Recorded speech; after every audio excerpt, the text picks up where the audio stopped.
Hi, I'm Damini Celebrity, and welcome to some inner soulscape experiences. All this work, everything that I'm talking about on these Wednesday calls is all out of the book, Painting the Landscape of Your Soul, which was beautifully dropped into my lap, and it then took a couple years to write. But it's an important body of work because what it does is it really combines shamanism, intuitive creation, and energy healing all into a book that allows you to kind of discover who you are, who you're meant to be. And so there's a lot of different levels to the work. And in these first couple videos, I've been talking about the kind of core concepts of the Painting the Landscape of Your Soul process. So, welcome. So what I always like to do is let my body, mind, and spirit land, right? To kind of come into myself and stop worrying about all the craziness around me. And the way I like to do that is to engage my senses. I mean, really, isn't having our senses kind of like the goodie of being in body, to feel, see, smell, touch everything around us? So I'm on a tangent today. So what I like to do is first light a candle, and the candle for me is really a representation of my heart light and your heart light. So I like to light a candle. And I do this always when I'm about to create. I think it's important to honor the sacred time. And I have a little incense going, and then I'm going to do a little bit of fairy bell, because the fairy bell really helps me, again, bring myself into sacred space. And the other thing about the fairy bell is it clears off whatever you don't need to hold on to right now. So close your eyes for a minute and just let the sound wash away whatever you don't need to hold on to.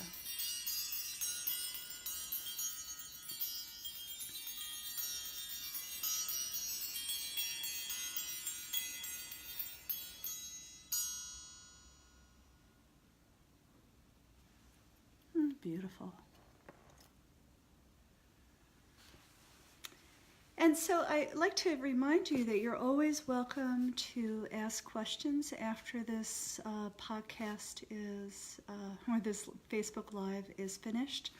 And if you could figure out how to ask questions during the Facebook Live experience, then feel free to ask questions as well. I'm still kind of new to this level of technology. So last week we talked about touching in with your feelings, and how we have this attachment to a certain feeling means a certain thing. So what I like to do is recap, because I actually got a couple questions throughout the week about what were we supposed to do with the feelings. And so what I like to do is go ahead and recap that. So we take information in through something that's called our gut. Some people call it our belly brain. And our belly brain is our body, is our belly area that takes in all the information from our senses. And often this is where the feelings that you can't quite articulate, but you kind of feel weird because of them, sit. When the information comes in from your belly brain, then it travels all the way up your vagus nerve to your brain. And your brain then starts to categorize these sensations. So my belly feels like this, and then eventually your brain gets the word anxiety, for example, or something like that. And so what happens is we start to label feelings or emotions into these categories, and once we name anything, we shut down the creative exploration of it. And I always use this example is, you know, you're outside and you hear this amazing bird song and you are in rapture of this bird song. And then you look over, you go, oh, it's a cardinal. And then you stop the exploration. And so when we use the intuitive creative process, we are really working with our body wisdom, which is our belly brain, our senses, our feelings, our emotions, all of which I call our body emotion. And we let that part of our body govern or lead the experience. And so last week I was going through an exercise that's in 134 in the book, and the exercise was just to kind of free up and learn to explore the intuitive painting process. And so, you know, the way you work with the intuitive painting process is you go into your body and you say, oh, I kind of notice I am feeling this. And then our mind beautifully starts going, oh, well, if it's here, then this means that. And then there's this whole linear discussion that actually takes you away from what you're feeling, right? And so what you do is you come into your body, which is our unbelievably wise being, and you say, great, I feel this, I hear this, I sense what's going on, I'm listening to my intuition, my body. And then I say, okay, what color would express this feeling and sensation? And then the process is then you go ahead and you pick the color. Maybe today I have an orange marker in my hand, but maybe this area feels like orange. And what I do is I allow this color and this part of my body to lead the way. So this is incredibly useful, and this process is profoundly healing. And so for 20 some odd years, 25 years, I've been doing energy healing and acupuncture and shamanism. And what I know is when anything gets stuck in the body, it creates illness, right? It's the basic premise of all alternative medicine. And so in this case, there is a feeling in my body. It could be an emotional feeling. It can actually be a structural feeling. But whatever it is, it needs to move, right? And so you ask your body, right, because you're going into trusting what your body's telling you. You're asking your body what color, what expression, what movement it wants to have. And you just let that show up, whether you're working in a journal or in paper, or if you're moving, if you're just moving your body, whatever it is, you let your body lead the way until that energy ends, and then you go into the next step. What else wants to be there? What else wants to be there? Chances are when you start really allowing your body to bring up what you need to look at, bring up what needs to be healed, bring up what needs that's stuck, your body will start saying, oh, here, and then here, and then here, and then, ooh, I'm feeling X. Another really interesting way to watch this process is I've been posting some soul journaling time-lapse videos, but they'll also give you an idea of what this process looks like. Because sometimes it's a little hard to explain. But let's go back to the emotions in this book. So last week, what I was inviting you all to do is just do quick sketches, if you will, or quick check-ins with your body, where I was calling out a few emotions. You felt where they were in your body, and then you picked a color and drew it out. And then you noticed how you feel.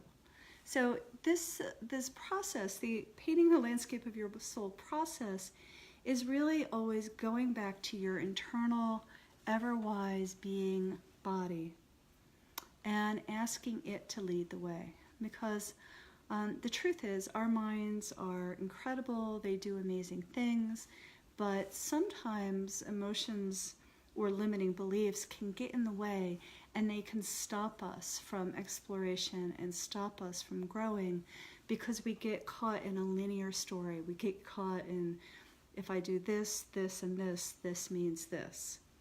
And believe it or not, I've actually seen this with people on healing journeys where they'll say, or they'll express that they have not healed or touched whatever limiting belief they're having because they haven't done X. So, for an example, because I know that was kind of vague, right? I have this one, sorry about that. Unless she cries and yells and screams, she doesn't feel like she's touched what she's touched. And then once she gets to that point, she stops the exploration. So that's a linear process of how people think they heal.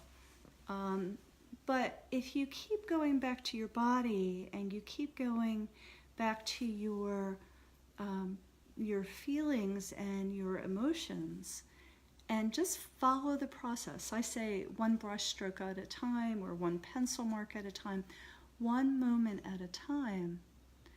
You're not getting caught in a linear story, and you're staying processed with the beautiful unfolding of how your body heals. And so what I like to do is have you all touch in a little bit with these emotions, just to kind of get your body, mind, spirit warmed up to this creative healing process. And so what you're going to need is some paper and some pencils or crayons or markers or paint, whatever you have around you that you like to work with. And I'll give you a second to get that all together.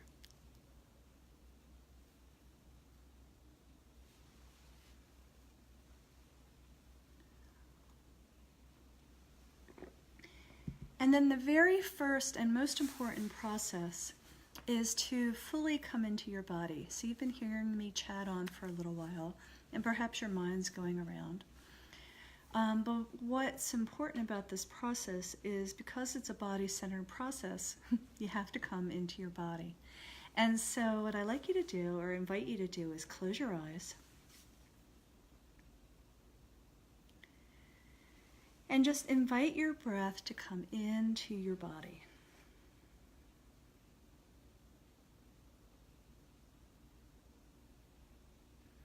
And wherever your breath comes into your body, you actually begin to allow that part of your body to soften.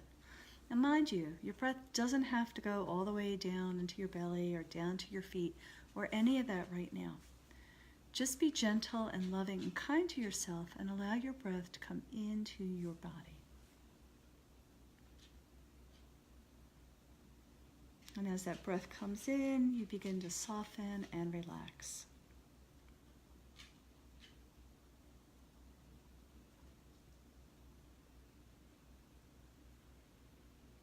And with each breath, allow your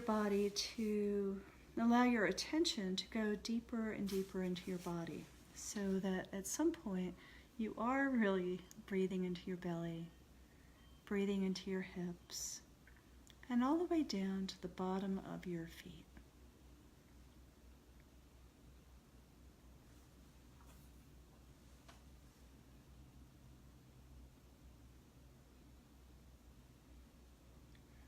And when you get down to the bottom of your feet, where your breath is coming all the way down to the bottom of your feet, allow your feet to kind of yield to the earth, and the earth yielding to you, and you yielding to the earth. And allow any excess energy, just like using the fairy bells, to come all the way down past your feet and into the earth. So any additional stress or anxiety or anything you don't want to hold on to right now, let it go all the way down to the earth.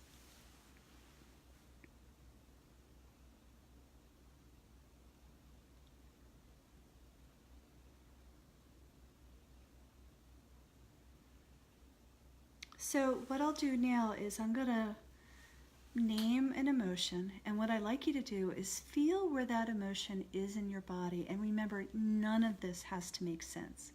In fact, it's even better when it doesn't make sense. Notice where you feel that emotion in your body. First step. Okay?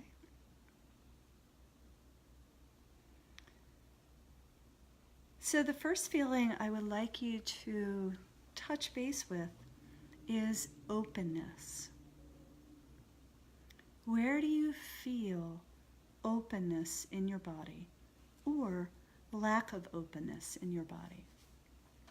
It's all the same range, right?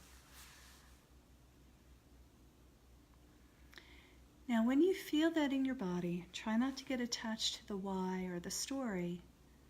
Ask that part of your body, what color would express openness or lack of openness?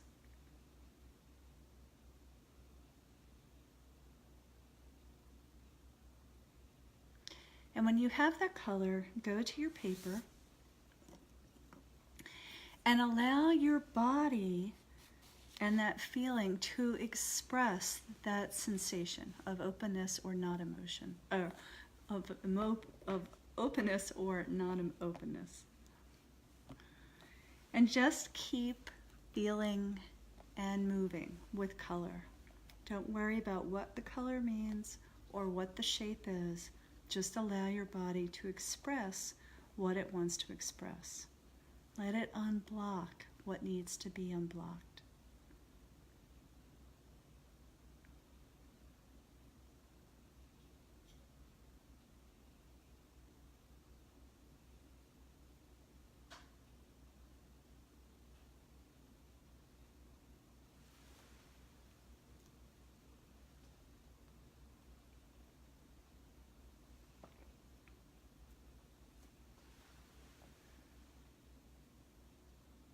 Great.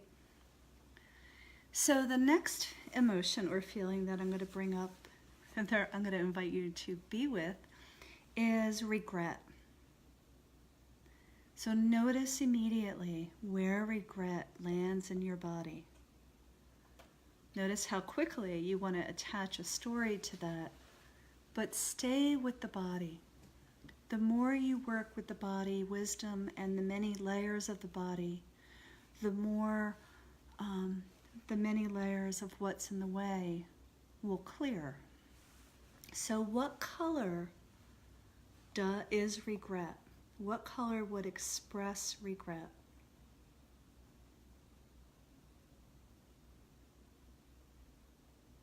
Once you get that color, go ahead and put that color on your paper and keep allowing the emotion, the feeling of regret in your body to move the color around your paper. Don't censor it, give it full range. You don't have to be neat and tidy. Let this emotion that's in your body move across the paper.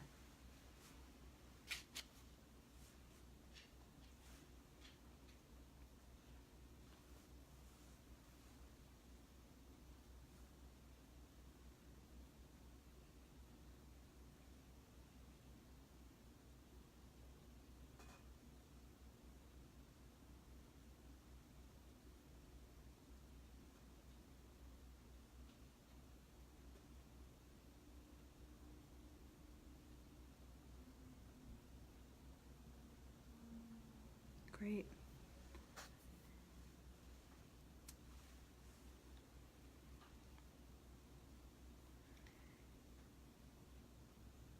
Now, you can keep painting while I'm talking, keep following the energy while I'm talking, but I want to invite you into a couple concepts here. So, the body will always take you where you need to go. And no matter, sometimes in this process, you can touch something really ecstatic or really painful at the same time. And it's just an emotion that your body is trying to express to let you know what needs to move or needs to open up so you can be the highest expression of yourself. So by the simple act of allowing your body to lead the way, to allow your body to use a color and to use a shape to uncover the many layers that are holding you back. Some of the core concepts are trusting the brush, trusting what your brush is doing. So a lot of this work looks very abstract because it's an energetic expression of you. And you is the deeply beautiful parts of you, the parts of you that hurt, the parts of you that are angry or frustrated or joyful. Part of this work is to really allowing you to acknowledge the many, many layers of you, to bring everybody back into the fold, to not tuck any parts of you away because they are not socially correct, not correct for you, whatever that is. Part of this healing is to bring all of you back home, to allow all parts of you to have a voice and to have an experience. And so you do that by trusting the brush, by allowing one brush stroke to the next, one color to the next, one shape to the next, just to show up on paper. Another concept is to really trust that this is a process-oriented experience. So it's not an art class. It's not about learning how to draw something that maybe shows up in your subconscious, but to allow that feeling or sensation to be expressed. So sometimes, and this happens more in the longer process of this creative experience where, like in the retreats that I do, where you're painting for days, you can sometimes get images or a thought that you have to put a house here or a bird here or a face here, but you're always painting the expression of, not what it looks like. As soon as you step into making something, trying to make something look like it should, you've automatically gone into your body and out of your feeling place. So it's a process-oriented experience. So I always say, trust the process, let your body lead the way. So we have one brush stroke at a time, trusting your brush, trusting the process itself, and really honoring what is coming up over and over again. So for the next few minutes, go back into your body. And if you've gotten distracted by my words, my apologies. This work is often done in silence because it's easier to listen within when you're painting in silence. So take a couple minutes, still feel into your body, ask, what is the next color? What is the next shape that wants to show up? Don't worry about the why. Stay in the moment. Okay? If you're really digging this process, there's two things that you can do after this, or three things really. One is you can join me next Wednesday. Another thing is you can check out Painting the Landscape of Your Soul, which is really a journey of self-discovery, all in print. And I also have a downloadable 7-day retreat called Looking Within. And Looking Within takes you through the process of painting as a spiritual practice. So there's a couple ways that you can keep coming inside, trusting your body, and allowing all the beautiful aspects of yourself to come out into your life. So keep painting, reach out if you have any questions, and check out my website because I post a lot of blogs about this process over and over again. So thank you, and thank you for joining. So keep on painting.